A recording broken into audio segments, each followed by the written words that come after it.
गांव में अर्जुन नाम का बहुत गरीब व्यक्ति रहा करता था। अर्जुन की पत्नी रुक्मणी गांव के दूसरे घरों में बर्तन साफ करती थी और अर्जुन गांव के मुखिया के घर पर उसकी भैंसों की देखभाल का काम करता था।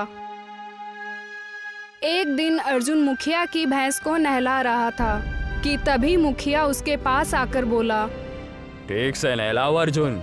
वैसे भी मैं आजकल देख रहा हूँ कि तुम काम बड़े बेमन से किया करते हो। ये आप कैसी बातें कर रहे हैं मुखिया जी? मैं कभी अपने मेहनत से पीछे नहीं हटा हूँ। हाँ पता है। बोल तो ऐसे रहे हो जैसे कि सारा दिन खेतों में बैल की तरह काम कर रहे हो। अरे तुमसे तो ठीक से तबेला भी नहीं संभलता और बात करते हो मेहनत की। इतना बोलकर मुखिया अपने पैर पटकता हुआ वहां से चला गया। शाम को अर्जुन घर पर आ गया। रुक्मणी, मुझे बहुत तेज भूख लगी है, जल्दी से खाना लगा दो। अर्जुन की बात सुनकर रुक्मणी आंखों में आंसू लिए हुए अर्जुन से बोली, घर का राशन खत्म हो गया है जी, मैं खाना कहाँ से बनाऊं? दोपहर से मैं आप ही का इंतजार कर रही थी। तो तुमने पहले क्यों नहीं बताया? सुबह जब आप काम पर गए थे तब मैंने इशारों में आपसे कहा था कि राशन बिल्कुल ही खत्म हो चुका है। इसका मतलब हमारा मुन्ना सुबह से भूखा है। 3 घंटे से उसका रो रो कर बुरा हाल हो चुका था। बड़ी मुश्किल से उसको चुप कराकर सुलाया है।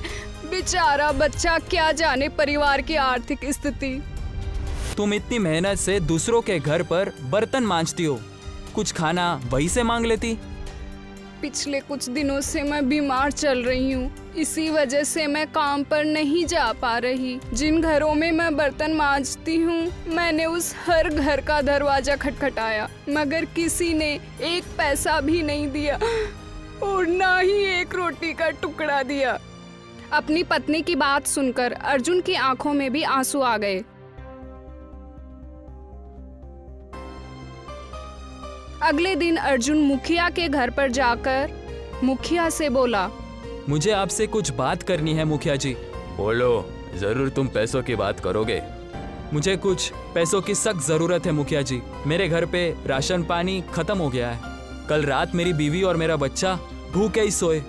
आप तो जानते हैं मुझे अपनी कोई परवाह नहीं, लेकिन अपने खानदान को मैं किसी भी कीमत पर भूखा नहीं देख सकता। तो फिर इसमें मैं क्या कर सकता हूँ?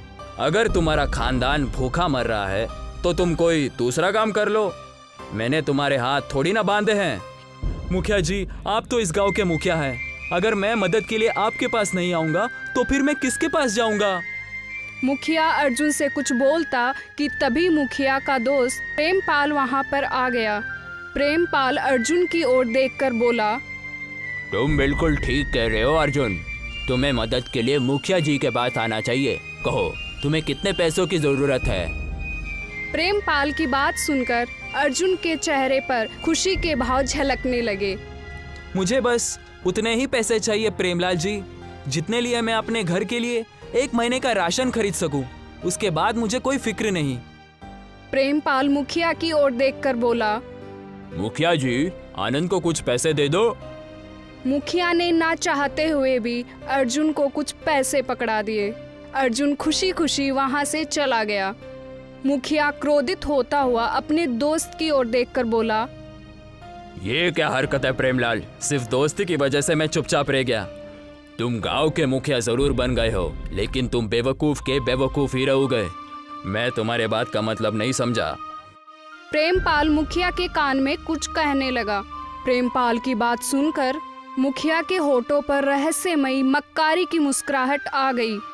इधर अर्जुन बेहद खुश होता हुआ अपने घर चला गया और खुश होते हुए वो पैसे उसने अपनी पत्नी के हाथ में रख दिए। मुखिया जी दिल के बहुत अच्छे हैं रुक्मणी। आपने बिल्कुल सही कहा जी। मैं बता नहीं सकती इन पैसों को देखकर मैं कितनी खुश हूँ। सबसे पहले मैं बाजार जाकर कुछ राशन खरीद कर ले आती हूँ। मुन्ना कल से भूखा है। कुछ देर बाद रुक्मणी बाजार से राशन खरीद कर ले आई।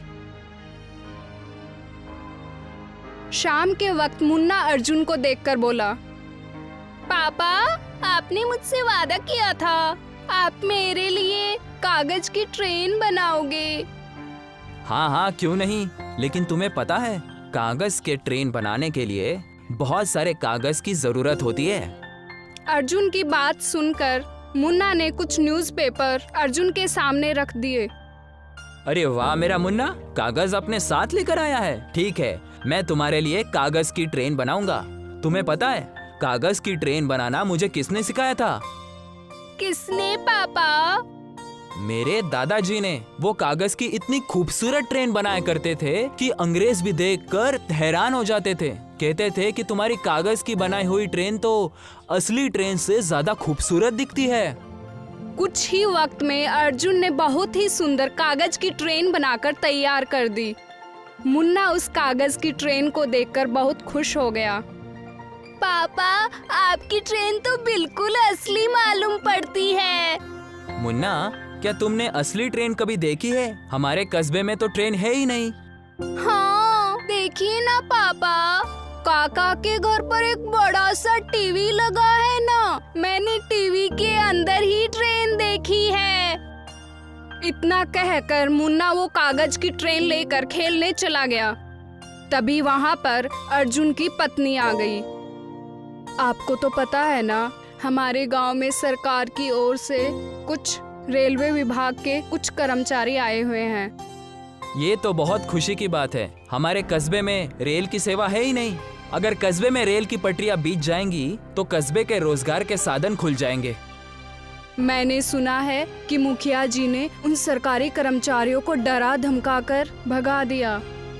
मुखिया जी तो बहुत ही अच्छे आदमी हैं। उन्होंने ऐसा क्यों किया? मैं उनसे इसके बारे में जरूर बात करूंगा। ऐसे ही कुछ दिन बीत गए। एक दिन मुखिया अचानक अपने दोस्त प्रेमपाल के साथ तबेले में आ पहुंचा। मुखिया जी, मेरी बीवी बता रही थी कि कुछ दिन पहले सरकार की तरफ से कुछ रेलवे कर्मचारी आए थे। मैंने सुना है कि वो यहाँ पर रेल यात्रा की सेवा शुरू करने वाले हैं। हाँ, तुमने ठीक सुना है अर्जुन, और मैंने उन सबको भगा दिया। पर आपने ऐसा क्यों किया मुखिया जी? अगर यहाँ पर रेल यातायात शुरू हो जाएगा तो हमारे गांव के रोजगार के साधन खुल जाएंगे। उससे सरकार का फायदा होगा, मेरा नहीं। इतना कहकर मुखिया प्रेमपाल के साथ वहां से चला गया। शाम को मुखिया अपने दोस्त प्रेमपाल को लेकर अर्जुन के घर पर आ धमका। मुखिया जी, आप? मुखिया के बोलने से पहले ही उसका दोस्त प्रेमपाल हंसता हुआ अर्जुन की ओर देखकर बोला, तुम्हें याद है अर्जुन, कुछ दिनों पहले तुमने मुखिया जी से भारी ब्याज पर कर्ज लिया था जो तुम वक्त पर चुका नहीं पाए। इसीलिए वादे के मुताबिक तुम्हें इस घर को अभी और इसी वक्त खाली करना होगा। ये कैसी बातें कर रहे हैं आप? मैंने तो मुखिया जी से मदद मांगी थी। मैंने किसी की मदद करने का ठेका नहीं ले रखा। तुम्हारे ऊपर ब्याज लगाकर इतने पैसे बन गए हैं कि तुम 7 जन्मों तक उन्हें चुका नहीं सकते। इसीलिए तुम अपने खानदान के साथ सीधे तरीके से इस घर से निकल जाओ, वरना मैं तुम्हें धक्के देकर यहाँ से निकाल दूंगा। मुखिया ने अर्जुन को घर का कोई भी सामान तक लेने नहीं दिया, मगर अर्जुन का बेटा मुन्ना अपनी कागज की ट्रेन लेने के लिए बुरी तरह से रोने लगा। कागज की ट्रेन से भला क्या होगा मेरा? ये तो बाजार में कोड़ियों के भाव में भी नहीं बिकेगी। जाओ, अपने इस कागज के ट्रेन से जंगल में खेलते रहना। अर्जुन मुन्ना को लेकर अपनी पत्नी के साथ रोता हुआ अपने घर से निकल गया। एक दरख्त के नीचे सो गया। अर्जुन और रुक्मणी रोते रोते दरख्त के नीचे ही सो गए। मगर 7 साल का मुन्ना कुछ देर बाद सब कुछ भूलकर उस कागज की ट्रेन से खेलने लगा। तभी उस दरख्त के नीचे से उसे उसकी ही उम्र की एक छोटी सी लड़की दिखाई दी। कौन हो तुम? मैं इसी पेड़ के ऊपर रहती हूँ। क्या भला कोई दरख्त के ऊपर भी रह सकता है क्या? वो सब छोड़ो, क्या तुम अपनी कागज की ट्रेन मुझे दिखा सकते हो? क्यों नहीं, हम दोनों साथ मिलकर इस कागज की ट्रेन के साथ खेलते हैं। मुन्ना और वो छोटी सुंदर लड़की खेलने लगे। तभी रुक्मणी और अर्जुन की आंख खुल गई। मुन्ना, तुम किसके साथ खेल रहे हो? अर्जुन ने इतना कहा ही था कि तभी एक तेज धमाके के साथ एक सुंदर युवक ने उस सुंदर छोटी सी लड़की के पास आकर खड़ी हो गई। ये मेरी पुत्री है। हमारा परिवार इसी दरख्त के ऊपर रहता है। मैं दरख्तों की जादुई महारानी दरख्तानी हूँ। अर्जुन और रुक्मणी बुरी तरह से घबरा गए। घबराओ मत अर्जुन। तुम मेरा नाम कैसे जानती हो? तुम जानते हो तुम्हारे दादाजी को कागज की ट्रेन बनाना किसने सिखाया था? मेरे पिताजी ने। तुम्हारे दादाजी अक्सर इसी दरख्त के नीचे बैठकर कागज के खिलौने बनाया करते थे। तुम्हारे साथ बहुत गलत हुआ अर्जुन। अर्जुन की आंखों में आंसू आ गए। मेरे साथ धोखा हुआ है। फिक्र मत करो, उन्हें उनके जुर्म की सजा मिल जाएगी।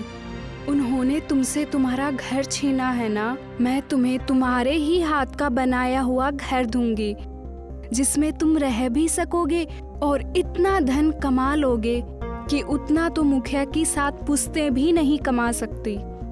इतना बोलकर वो सुंदर स्त्री कागज की ट्रेन को बड़े ही गौर से देखने लगी। अचानक एक तेज धमाके और नीले धुएं के साथ वो कागज की ट्रेन एक बहुत ही बड़ी और सुंदर ट्रेन में परिवर्तित हो गई। वो खूबसूरत युवती उस छोटी बच्ची के साथ वहां से गायब हो गई। अर्जुन अपने परिवार के साथ उस ट्रेन में जैसे ही चढ़ा तो ट्रेन के अंदर का दृश्य देखकर उसकी आंखें फटी की फटी रह गई। ट्रेन के अंदर बहुत बड़ा घर बना हुआ था और उस घर में सुख सुविधा की हर वस्तु मौजूद थी। ट्रेन में यात्रियों के बैठने की भी सुविधा थी। ट्रेन के अंदर से एक आवाज आई, आपका बहुत बहुत शुक्रिया। कहाँ जाना है आपको? अजी, ईश्वर को हमारे आंसुओं पर तरस आ गया लगता है जी। ठीक कहा तुमने रुक्मणी। हमने मालिक के दिए हुए फल से लोगों की मदद करेंगे। अर्जुन ने उस ट्रेन को गांव की ओर चलने का इशारा किया। कुछ ही वक्त में ट्रेन गांव की ओर चली गई। अर्जुन ट्रेन से बाहर निकलकर आवाजें लगाने लगा। कोई है जो शहर तक चलेगा? अब आपको बैलगाड़ियों से जाने की कोई जरूरत नहीं। आप जहाँ कहेंगे मेरी ट्रेन आपको आपके बताए हुए ठिकाने पर उतार देगी। कुछ ही देर में गांव में यात्रियों की भीड़ लग गई। अर्जुन ने हर यात्री से बहुत ही कम पैसे लिए। ट्रेन यात्री के बताए हुए ठिकाने पर ऑटोमेटिक तरीके से रुक जाया करती है। कुछ ही महीनों में गांव का नक्शा ही बदल गया। अर्जुन की तरक्की देखकर मुखिया और प्रेमपाल पूरी तरह से जल गए। मेरी समझ में नहीं आता कि ये चमत्कार हुआ कैसे। वो सब छोड़िए मुखिया जी, हम बर्बादी के कगार पर हैं। हमारी बैलगाड़ी में अब कोई कुत्ता भी बैठने के लिए तैयार नहीं है। ऊपर से बैलों को चारा खिलाना पड़ता है, सो अलग। अगर ऐसा ही हाल रहा तो वो दिन दूर नहीं जब हम सड़क पर आ जाएंगे। ऐसा किसी भी हाल में मुमकिन नहीं होगा। तो क्या कर लेंगे आप? आपको पता है, मैंने सुना है कि अर्जुन की ट्रेन में हवेली जितना खूबसूरत घर भी मौजूद है। वो अपने ट्रेन में मौजूद उस खूबसूरत घर में बादशाह की तरह रहता है। और उसका बेटा मुन्ना, क्या नहीं है आज उसके पास? वो कस्बे के बच्चों को मुफ्त में खिलौने बांटता फिरता है। फिक्र मत करो, आज हम दोनों उसकी ट्रेन में फेस बदल कर मुसाफिर बनकर जाएंगे और चलती ट्रेन से अर्जुन को धक्का दे देंगे।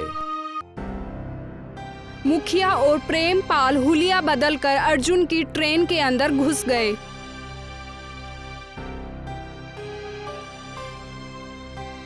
ट्रेन सारे यात्रियों को उतारने के बाद मुखिया और प्रेमपाल को एक रेगिस्तान में ले आई। मुखिया अर्जुन की ओर देखकर बोला, हमने यहाँ आने के लिए नहीं कहा था। मैं जानता हूँ तुम यहाँ पर किस नियत से आए थे मुखिया जी। मेरा घर बेईमानी से हड़पने के बाद भी तुम्हारा पेट नहीं भरा। तुम कहना क्या चाहते हो? तुम्हें क्या लगा कि तुम फेस बदलकर मेरी ट्रेन में घुसोगे और मुझे पता नहीं चलेगा? मेरे ट्रेन में ऑटोमेटिक सिस्टम है। जब भी कोई आदमी बुरे इरादे से ट्रेन में घुसता है तो वो उसके मन की बातें मुझे बता देती है। तुम मुझे धक्का देने के लिए इस ट्रेन में घुसे थे ना? हमें माफ कर दो अर्जुन। मुझे भी माफ कर दो। मैं तुम्हें तुम्हारा घर लौटाने के लिए तैयार हूँ। वो तो मैं ले ही लूंगा, लेकिन तुम दोनों को सजा देने के बाद अब तुम पूरी जिंदगी इस रेगिस्तान में फंसे रहना और बाहर निकलने के ख्वाब देखते रहना। कुछ ही वक्त में ट्रेन गांव पहुंच गई। अर्जुन आज भी अपनी जादुई कागज की ट्रेन से लोगों की मदद किया करता है। बिलासपुर नाम का एक अनोखा गांव था।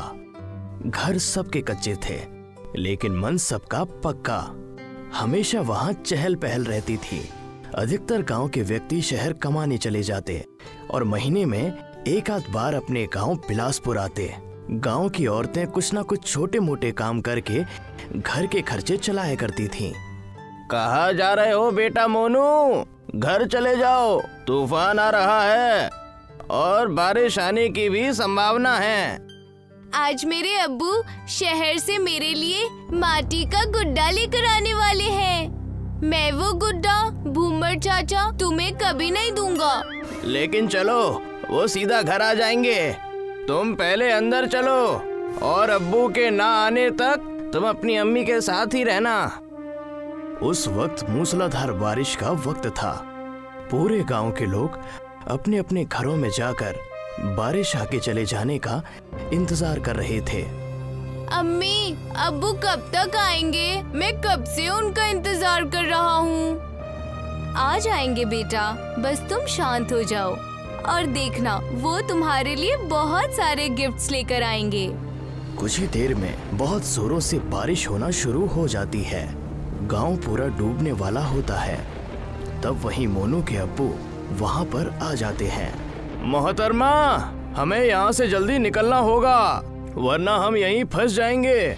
क्योंकि मौसम विभाग से खबर आई है कि कई दिनों तक बारिश नहीं रुकने वाली। अगर हम यहाँ रहे तो हमारी दिक्कतें बहुत बढ़ जाएंगी। लेकिन हम जाएंगे कहाँ? हमारा घर बार, हमारा ठिकाना, सब कुछ तो यही है। हमारे पास तो अब राशन भी नहीं बचा और इस घर के अलावा हमारे पास कोई दूसरा ठिकाना भी तो नहीं है। अब्बू, आप मेरे लिए गुड्डा लेकर आए या नहीं? बेटा, गुड्डा तो मैं तुम्हें बरसात के बाद दूंगा, लेकिन मैं तुम्हारे लिए ये बड़ी सी किताब लेकर आया हूँ जिसमें तुम अपनी शिकायत लिख सको। तब उन्हें घूमर चाचा आवाज देते हैं। अरे चंद्रकांत बेटा, पूरा गांव नदी के उस पार जा रहा है। जब तक बारिश खत्म नहीं होती तब तक हम वहीं रहने वाले हैं। अपना कीमती सामान लेकर हमारे साथ वहाँ चलो। लेकिन हमारा गुजारा वहाँ कैसे होगा? हम क्या करेंगे वहाँ पर? तुम बस अपने घर का कीमती सामान ले चलो। कुछ राशन हो तो वो भी ले लो और वहाँ पर हमारे साथ चलो। इसी में सबकी जानें बचेंगी। वरना अगर नदी और बारिश का पानी हमारे घर में आ गया तो हमारे घर नहीं बचेंगे। चंद्रकांत अपने खानदान और कीमती सामान लेकर जा ही रहा था कि मोनू ने अपने साथ किताब भी ले ली। बेटा, तुम अपनी किताब मुझे दे दो, वरना तुम्हारी किताब पानी में भीग जाएगी। ठीक है अम्मी। सारे गांव वाले नदी के उस पार जाकर मिलते हैं और सारे ही जिसके पास जो हो सकता था वो लेकर नदी के पार चला गया। किसी ने बासी खाना लिया तो किसी ने अपने कपड़े और जेवरात। नदी के तट पर गांव वाले बारिश के रुकने का इंतजार कर रहे थे। पूरे एक दिन उस तट पर बिताने के बाद ना राशन बचा और ना ही ठिकाना। पानी भी वक्त के साथ साथ भरता जा रहा था। अगर ऐसे ही बारिश होती रही तो हम में से कोई भी नहीं बचेगा। हमें खुद इंद्रदेव से दुआ करनी होगी, तब जाकर कुछ तरकीब निकलेगी। आखिर इन सब में हमारी कोई गलती नहीं है। हे इंद्रदेव, रहम करो। हमारे साथ बच्चे और बूढ़े भी हैं। रहम करें, उन बेचारों की जान खतरे में है। उनकी दुआ सुनकर एक बड़ा सा उजाला आता है और इंद्रदेव प्रकट होते हैं। इस बारिश का कारण खुद पृथ्वी के लोग हैं। इसमें मैं तुम पर बारिश रोक कर रहम तो नहीं कर सकता, लेकिन तुम्हें बचा जरूर सकता हूँ। तुम्हारे बेटे के पास एक कागज की किताब है। उस कागज की किताब से वो जितने भी घर बनाएगा वो बड़े हो जाएंगे और बारिश में भीगेंगे भी नहीं। जैसे ही बारिश खत्म होगी सारे घर समाप्त हो जाएंगे। इतना कहकर इंद्रदेव वहां से चले गए और मोनू ने कई सारे कागज के घर बनाए। जैसे ही उन्हें जमीन पर रखा, वो देखते ही देखते वो बड़े से कागज के घर बन गए। सारे बिलासपुर वासी कागज के घर में रहने लगे। बारिश अभी भी जोरों से चल रही थी।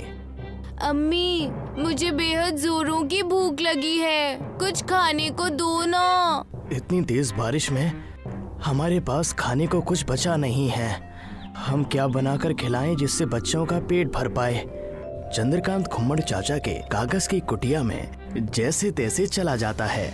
क्या हुआ चंद्रकांत बेटा, तुम इतनी बारिश में बाहर क्यों घूम रहे हो? क्या बताऊं काका, मेरा बच्चा और बेगम दोनों भूख से करा रहे हैं।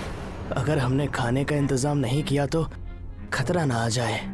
जैसे तैसे जाकर अब बारिश हमारे घरों में नहीं आ रही है, वरना हमारा असली घर भी पानी में डूब चुका है। मेरे गांव वाले घर में कुछ चावल और मसाला है, अगर वहां जैसे तैसे पहुंच जाएं तो कुछ दिनों के खाने का इंतजाम हो जाएगा। मेरे घर पे भी मेरा शहर से लाया हुआ बैग है, अगर हम वहां चलकर वहां पर कुछ इंतजाम कर सकते हैं तो बहुत भला होगा।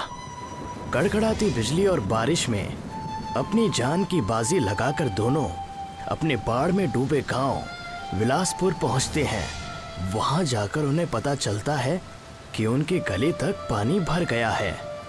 यहाँ तो पूरे गले तक पानी भरा हुआ है। कहीं हमारे घर का बचा खुचा राशन भीग गया होगा तो हम क्या करेंगे? हमारा यहाँ से लौट जाना ही ठीक है। नहीं, मैंने अपना राशन घर के ऊपर स्टील की टंकी में रखा हुआ है। अगर हम मेरे घर से वो टंकी ले चलें तो हमारा काम बन जाएगा। रुकिए, मैं जाकर ले आता हूँ, आप यहीं ठहरिए। चंद्रकांत घुम्मड़ चाचा के घर जाकर, जो घर पानी से आधा भरा हुआ था, वहां से राशन की टंकी ले लेता है। घुम्मड़ चाचा और चंद्रकांत सारा राशन लेकर कागज के गांव पहुंचते हैं। उनके हाथ में राशन देखकर पूरे गांव वाले बेहद खुश हो जाते हैं। इस चावल से हम खिचड़ी बनाकर खा सकते हैं। इससे हम कुछ दिन और यहाँ अच्छे से बिता लेंगे और सबका पेट भी भर जाएगा। पूरे 2 दिन बीतने के बाद बारिश हल्की कम हो जाती है। लगता है बारिश बंद होने वाली है। अगर ऐसा होगा तो हमारा बिलासपुर गांव, वहां जाकर हम रहने लगेंगे।